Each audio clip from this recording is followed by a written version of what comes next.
screen. The 911 drama, which took place 2 weeks ago, came to light after Boebert used heated rhetoric to condemn the FBI for seizing top secret documents from Mar-a-Lago last week. This is Gestapo crap, and it will not stand. A joint Homeland Security FBI bulletin warns of a spike in violent threats, including a threat to place a so-called dirty bomb in front of FBI headquarters, and calls for armed rebellion. Moderate Republican Congressman Brian Fitzpatrick, a former FBI agent, appeared on Face the Nation. I'm very concerned, Margaret, for the safety of our law enforcement officers, especially right now. I myself have been notified by the Bureau that my life was put in danger. The jitters were felt at Las Vegas airport when a sudden loud noise was mistaken for gunfire. Oh my gosh, it's like a shooting or something. I have no idea what's happening. It turned out to be a false alarm. In the aftermath of the raid on Mar-a-Lago, Newsweek reported there is an FBI confidential source, one who was able to identify what classified documents former President Trump was still hiding. Who's the mole? Trump's estranged niece, Mary Trump, is speculating the mole is Trump's son-in-law, Jared Kushner. It sounds like somebody in Jared's position. I'm not saying it's Jared, but it could be. Today, Donald Trump posted on his Truth Social account that during the raid, the FBI seized 3 of his passports, including an expired one. It's possible the other 2 are his active passport as well as a diplomatic one given to top government officials. There are more than 11,000 confirmed cases of monkeypox in this country, and now new concerns in flight attendants, including these 2, have come down with the virus. And with all the confusion about protocol, as Stephen Fabian tells us, they're trying to be as safe as they can, not to put anyone else at risk. Is monkeypox spreading via airplanes?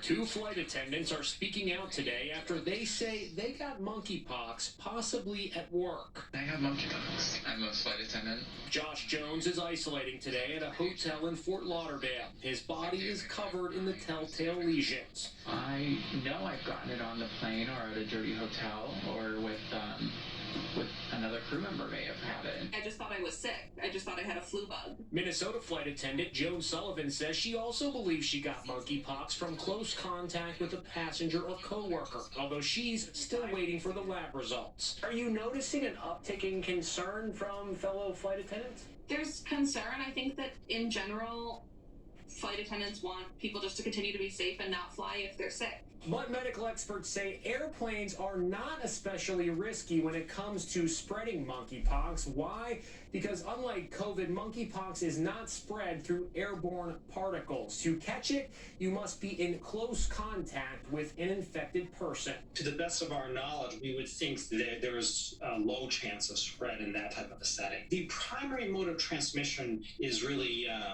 direct skin-to-skin contact.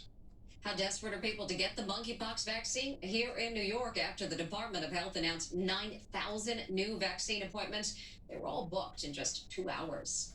How much can one community take? A small town was mourning the loss of 10 family members in a house fire. Then a group of neighbors gathered for a fundraiser for the victims when cops say a crazed man plowed into them with his car, killing one before he violently murdered his mother.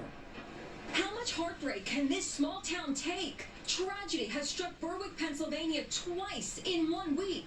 The run of disaster started when 10 people, including 3 children from an extended family, lost their lives as a fire ripped through their home. Here's Allison Hall. The second tragedy came this weekend at a fundraiser for the loved ones of those who were killed in the fire. About 70 Good Samaritans were gathered in this restaurant parking lot when cops say a driver suddenly plowed into them. Motor vehicle accident, multiple injuries. 1 woman was killed and 17 people were injured in the crash. Roseanne Tortorella is one of them. I felt the impact of the side of the car hit me and throw me, and I got thrown into the bars. Our heart and prayers go out to those injured this evening. Certainly, it was an event for a noble cause. Cops say after ramming into the crowd, the driver, Sir Reyes, drove home and deliberately ran over his mother. Then they say he got out of his car and hit her several times with a hammer, killing her. He allegedly told them he went on this rampage because he was tired of fighting with his mother. Today, the mourning continued as 6-year-old Aiden Daubert, one of the fire victims, was buried. There were so many people impacted by the accident on top of all of the lives lost in the fires. The community is reeling. The suspect has been charged with 2 counts of criminal homicide. Although actress Anne Heche was declared brain dead on Friday, she was kept on life support until yesterday to harvest her organs so they could be donated. Now we are hearing from her ex-husband who fought back tears talking about the loss. Anne Heche's ex-husband is paying tribute to the late actress. I loved her, and I miss her, and I'm always going to. In a heartfelt message and holding back tears, Coleman LaFoon says goodbye to the 53-year-old star who was pulled off life support yesterday after her organs were harvested. I'd like to think she's free from pain and enjoying or experiencing whatever's next in her journey. She came in hot, and she had a lot to say. She was brave and fearless, loved really hard, and was never afraid to let us know what she think and what she believed in. Coleman, a Los Angeles real estate broker, has also posted a touching photo of Anne Heche and their now 20-year-old son, Homer, when he was a baby. Goodbye, Anne. Love you. Thank you. Thank you for all the good times. There were so many. And TV personality Padma Lakshmi says she's relieved her ex-husband, famed author Salman Rushdie, is going to recover from the assassination attempt on his life. Can finally exhale, now hoping for swift healing. She just posted after it was announced Rushdie is improving. The 75-year-old writer was stabbed on Friday as he was about to give a lecture in upstate New York. The suspect, a supporter of the autocratic regime in Iran, is in custody with no bail. Rushdie and Padma, host of TV's Top Chef, were married for 3 years. And the Chicks, formerly the Dixie Chicks, honored the late Olivia Newton-John at their concert Saturday night in Washington with a special rendition of her ballad, Hopelessly Devoted to You, from Greece.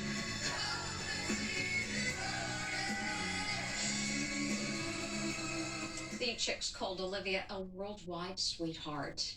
And it sure looks like the hit musical Hamilton, but this is not an authorized production. It was staged by a church in Texas, and what they did with the lyrics is not sitting well with Hamilton creator Lin-Manuel Miranda. A megachurch is accused of ripping off the award-winning musical Hamilton. Alexander Hamilton. My name is Alexander Hamilton. The Door Christian Church in McAllen, Texas, allegedly put on this unauthorized production that changed lyrics and added text without permission to reference the Bible and Jesus. Listen to the original version. But I'm not afraid. I know who I married. So long as you come home at the end of the day, that would be enough. Now listen to the church's revised version.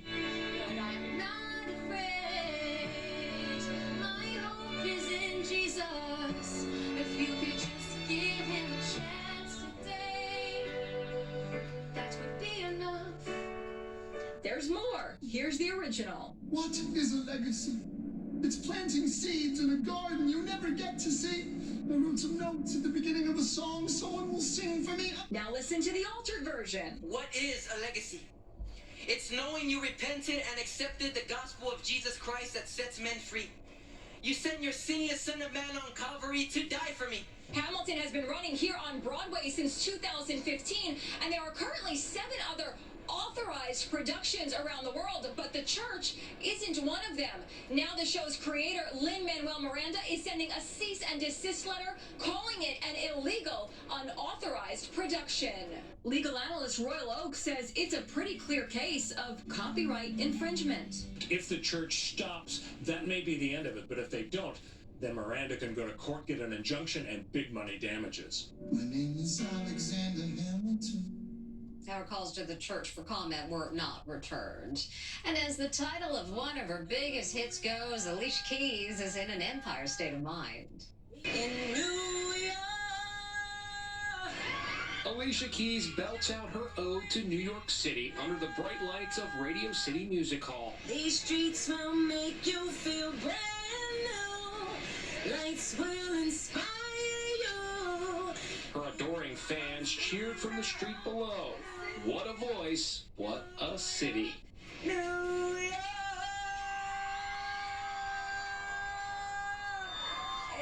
We'll be right back. Next. Stuck 500 feet down in a cave for as long as 2 months. That's what people are asking about a pooch named Abby who made it home after a dramatic rescue. These guys were exploring a cave with their kids 500 feet below ground when someone heard a dog. They report back, Dad, there's a dog here. We did not believe them. But there she was, skinny, listless, but alive. Abby, a poodle mix, had been missing for 8 long weeks. She was trapped in pitch darkness. She was not looking real healthy. We thought her back might be broken or something.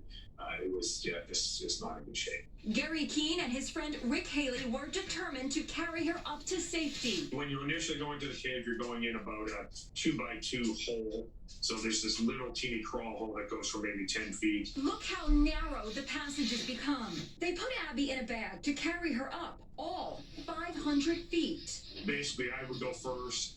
Rick would hand the pup up to me. I would then put her on a ledge or something, make sure she doesn't fall. Rick would then climb up, take over. I climb up further, and we're just handing over her. I think she totally understood that we were helping her.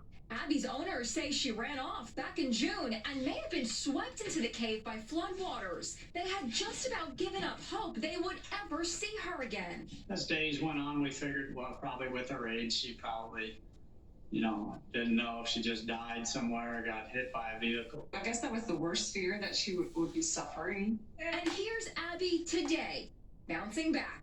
She was weak and stumbling, and I think a little bit blinded just from being in the darkness so long. It was just bones and skin. Now they are thankful that some brave souls rescued their Abby just in time. If it would have been too much longer, you don't know how much more time she could spend in there. Abby's family says her spirits are improving, so she's clearly on the road to recovery. And still to come, was Jenna Bush really shoved on live TV by her Today Show co-host? The truth comes out. Closed caption sponsorship for Inside Edition is brought to you by... On the Today Show, as a guest co-host appeared to shove Jenna Bush out of the shot. Now he's explaining what was really going on. It's the moment on the Today Show sending social media into overdrive. During a cooking segment, guest co-host Justin Sylvester pushes Jenna Bush Hager out of the way. Not once, but twice. Was he being rude? Was he trying to define his personal space? That's actually not the truth. Now Justin is speaking out while getting a facial. I was flirting with the chef because he was cute, and I was pushing her out the way so I could have a one-on-one moment with the chef, and people took it the wrong way. Watching the whole segment, his story holds up. Let me go stand next to Anthony. You're hogging. Look at that. He's hogging you. Now we know the truth behind Shovegate. Now you know. And join us tomorrow. We have a look at designer dorm rooms. College kids are actually hiring their own interior decorators for makeovers like you've never seen before. That's next time. But still ahead today, it's a Little Mermaid. Oops. This didn't go as planned. She's striking a pose just like Ariel from The Little Mermaid. Uh-oh, look behind you. A wave sweeps her away. Fear not, this mermaid's not going under the sea. Glad she's okay. We'll see you next time.